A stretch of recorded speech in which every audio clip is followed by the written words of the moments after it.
Adam Smith was a Scottish philosopher in the 1700s, often called the father of economics. In 1776, he wrote An Inquiry into the Nature and Causes of the Wealth of Nations.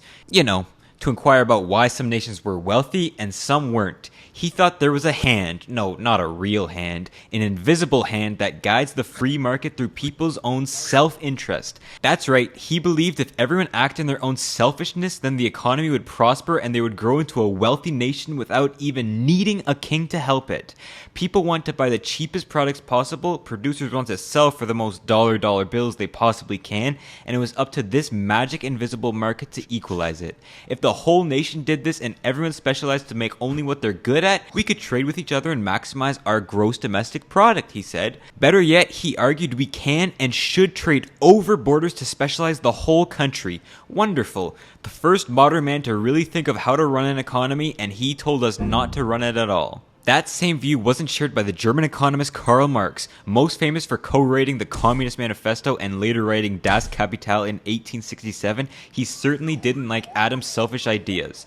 That whole capitalism thing, it was bound to fail in a bloody revolution. Why? Well, Karl believed the value of a good could be measured objectively by the amount of human labor put into making it, not by a magical hand. And thus, these bourgeoisie capitalists who capitalize on their capital exploit the proletariat working class by stealing what is their most important product, their labor, to profit for themselves. In fact, he thought capitalist profits could only be made through theft using this labor theory of value. Marx said this was going to blow up on itself as workers would become alienated, eventually revolt, and seize the means of production. Even though he's been fairly controversial in the West, his ideas have affected the lives of billions, especially in the two great powers of the Soviet Union and the People's Republic of China.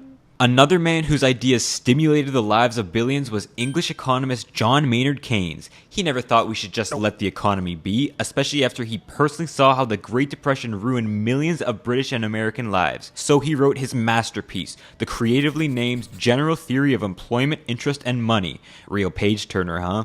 He argued the government needed to play an active role to stimulate what he called aggregate demand during economic downturns. The government could either do this by creating their own firms and services or cutting taxes to let the people decide how to spend their own extra money. At one point, he even went on the radio and told British housewives to spend to save the British economy during the Depression. He believed buying more things means firms need to make more things, hiring more people, and getting them out of the soup lines, which leads to more spending. Keynes told us the government should do this in downturns even if it means higher inflation and going into long-term debt, because after all, in the long run, we are all dead.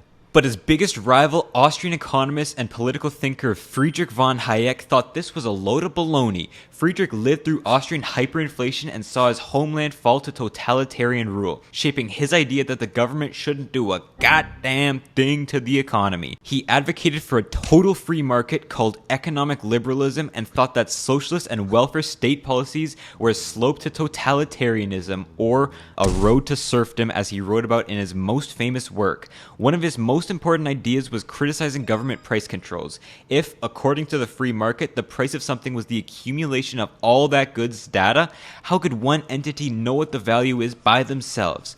The price is the speedometer of value, not the gas pedal. His anti-socialist, anti-welfare ideas were pretty controversial among his peers, but they had their counter-revolution to Keynes's with the rise of free market lovers such as Ronald Reagan and Margaret Thatcher, even if he said they didn't go far enough for him. And like Hayek, American economist Milton Friedman loved the free market too. He mostly believed in economic liberalism over government intervention, but Milton was special. He wasn't just an Austrian school copycat. Instead of letting the entire economy run free, he thought governments should control how much money was out there in the world, often called monetarism. He argued that prices were dependent on how much money there was out there, and by keeping the growth of the money supply stable, it would stabilize the whole economy and we would prosper.